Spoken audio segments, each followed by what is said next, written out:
Le projet a démarré en 2023 et notre première idée, c'était de photographier des lieux à architecture afro-brésilienne, mais pas uniquement les lieux, on voulait qu'ils soient habités par des artistes et en l'occurrence des danseurs. Oui, c'est les danseurs et danseuses béninoises qui ont travaillé au Ballet national du Bénin. Et ces danseurs-là, c'est des danseurs qui avaient plus de niveau, qui avaient plus en matière de la danse traditionnelle, la danse rituelle. Ils ont un niveau assez haut. Donc quand je les vois le jour d'aujourd'hui, ça me fend le cœur. Et ils demandent de l'aide pour remonter sur scène parce qu'ils n'ont pas du tout l'opportunité de travailler, parce qu'on les a complètement oubliés. Donc, on va travailler avec eux sur ce projet. Oui, l'idée, c'est de les faire remonter sur scène et aussi de partager leur savoir avec la nouvelle génération.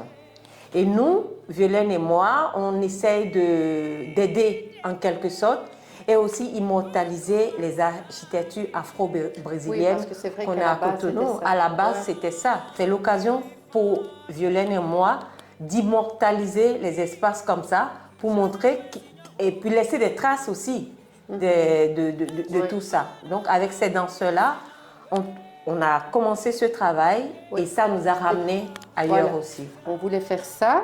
Immortaliser ces lieux architecture afro-brésilienne, mais en ne photographiant pas des lieux morts, on voulait qu'ils soient habités et habités par des artistes. Et le deuxième objectif était de témoigner de la spiritualité au Bénin. Au Bénin, il y a plein de croyances différentes. Et ces croyances et ces gens vivent dans une relative harmonie et dans un respect les uns des autres. Par exemple, il y a quelqu'un qui va la journée aller à l'église et qui le soir va pratiquer le vaudou. Donc la spiritualité béninoise, le vaudou, ce n'est pas le diable en quelque sorte, c'est notre spiritualité. C'est des gens qui travaillent avec la nature. C'est des gens qui sont en harmonie et en symbiose avec la nature. Je pense aussi que c'est la peur de l'inconnu. Quand on ne connaît pas quelque chose, on a tendance à être... on dit, mais qu'est-ce que c'est? Donc, je pense que avant de diaboliser ça, il faut se rapprocher des personnes qui ont cette connaissance et d'expliquer ce que c'est. Donc, nous, on en revient à notre objectif de départ qui était donc d'aller pouvoir rendre en image cette spiritualité au Bénin. Et ce qu'on a vu, c'est qu'il y avait quelque chose qui était toujours présent, c'était la débrouille. On s'est dit, nous, on va témoigner de ce phénomène de la débrouille. Et c'est ce qu'on a fait. Oui, et c'est ce qu'on a fait parce que pour témoigner aussi au niveau de l'architecture afro-brésilienne, on va au marché, on va acheter des costumes, des matières pour les danseurs. Donc, à partir de ce moment-là, on a commencé par sentir quelque chose. Parce que ce qu'on remarquait dans ce marché, c'est qu'il y avait le phénomène de la débrouille, mais il y avait aussi de manière tout à fait exacerbée le phénomène du recyclage. Le phénomène du recyclage à Cotonou, c'est un couteau à double tranche. Parce qu'on fait rentrer pas mal de matières, des habits, des chaussures, des voitures. On a énormément. Je me dis, c'est des gens qui sont là, qui ont envie de gagner leur vie, qui se tuent. Au niveau de la pollution, c'est pas facile. Tout ce que ces gens-là respirent, mais ils ont besoin de manger. Ils ont besoin de manger. Et ça, ils sont exposés aussi à d'autres maladies parce qu'on peut dire on a envie de gagner de l'argent, mais on se tue aussi en quelque sorte. Ça, c'est pas quelque chose, on peut pas dire il faut arrêter. Non, on est là-dedans. La vie, elle est comme ça. Il faut témoigner de ce marché, il faut témoigner de cette philosophie, mais on va le faire de nouveau à notre façon. On va le faire en y intégrant des artistes. Nous, on a pensé au niveau artistique à montrer ce qui se passe dans ce marché et voir aussi pour les petits marchands qui sont là, on les appelle les démarcheurs, qui sont des jeunes gens qui ont envie d'évoluer, qui ont envie de changer leur vie. Nous, on travaille avec eux et c'est des jeunes qui veulent évoluer. Ils sont avec nous, on travaille ensemble et ils aiment beaucoup ce que nous faisons. Nous, avec Violaine, on les a aidés à essayer de trouver quelque chose. On a fait des ateliers avec eux.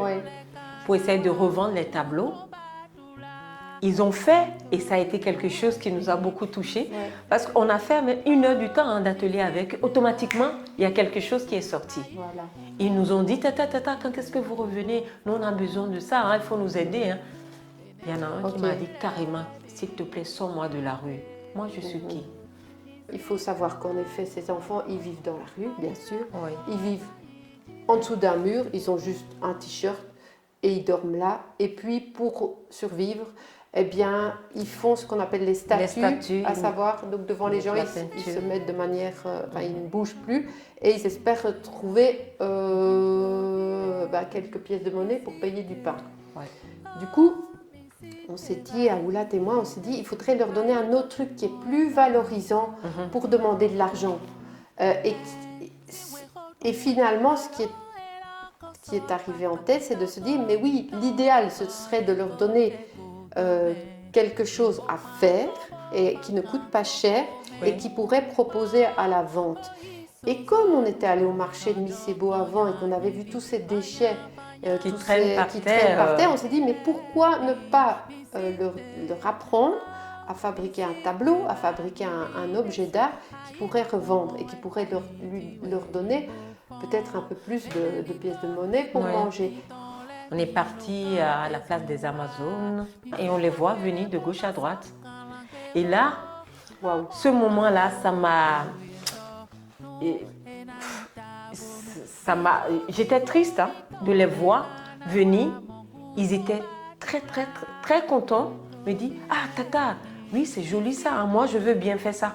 Tu les vois, ils étaient là, on a expliqué banalement pour 5 minutes. Faites ça. Oui. Fais ça. Automatiquement, tu les vois déçus. Et quand on voit les œuvres, c'est pas grand-chose. Hein. Et pourquoi tu as fait ça? Et on explique, c'est des enfants qui ont quand même des douleurs, qui ont un parcours qui est assez lourd pour des enfants de leur âge, qui souffrent. C'est des enfants qui souffrent. Oui, et dans le projet, ce que nous, on a remarqué, et c'est pour ça qu'on veut absolument continuer, que ce soit avec les enfants des rues, que ce soit avec les danseurs béninois, que ce soit avec des gens qui sont autres, parce qu'on a eu aussi un monsieur qui était dans la rue, l'idée pour nous est de leur donner aussi un moment de liberté, un espace pour souffler, même si demain est complètement horrible. Au moins, ils ont ces moments-là. En fait, pour Aoulat, comme pour moi, l'art prend du sens quand il est partagé.